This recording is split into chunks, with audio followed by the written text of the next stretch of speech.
Welcome to Immunize.io, Immunization Across the Lifespan Education Series, a series of videos looking at what vaccines are recommended and needed based on your age. Immunize.io is a BC not-for-profit organization with the mission statement, taking our best shot at immunizing the world.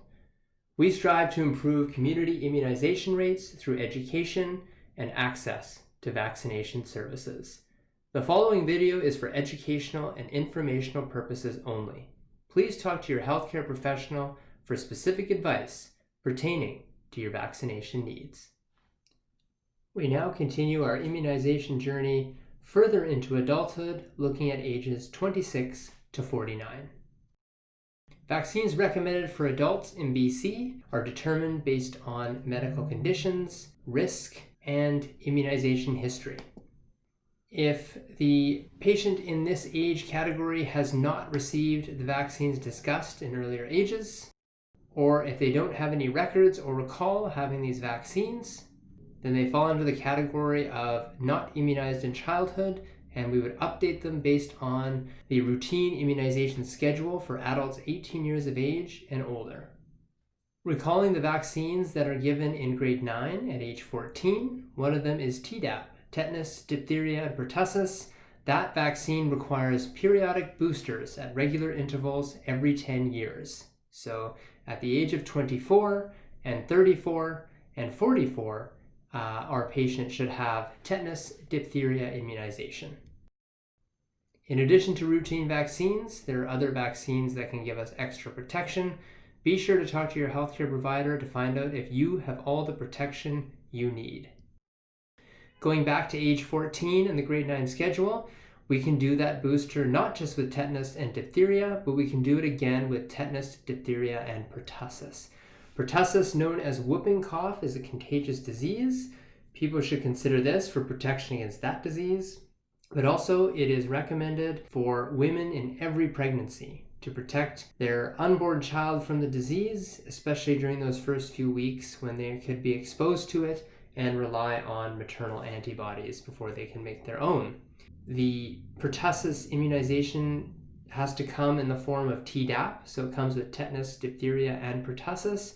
Unfortunately, it is not covered in this province, so it is something that you would have to pay out of pocket for, but it qualifies as that sort of extra protection that's recommended.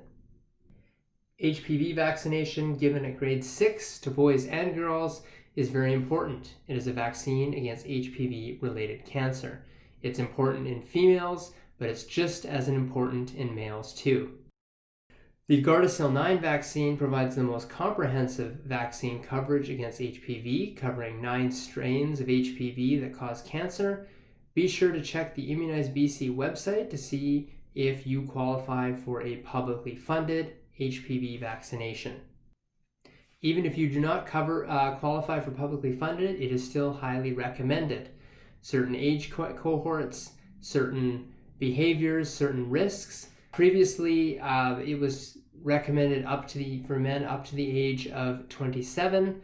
Health Canada has now recently extended HPV vaccine for approval to men up to the age of 45. So we can safely say that men and women up to the age of 45 should definitely consider protection against HPV-related cancer.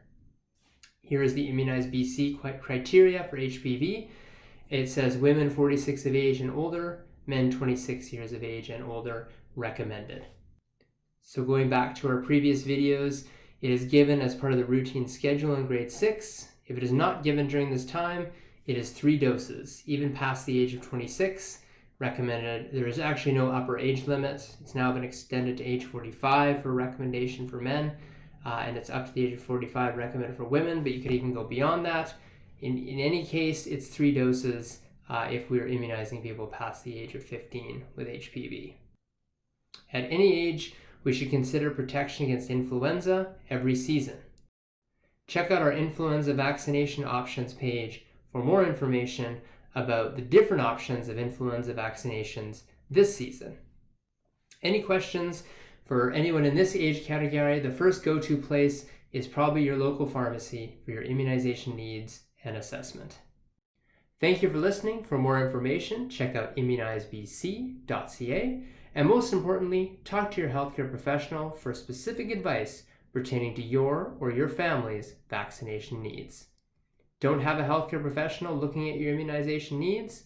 Contact us at info@immunize.io.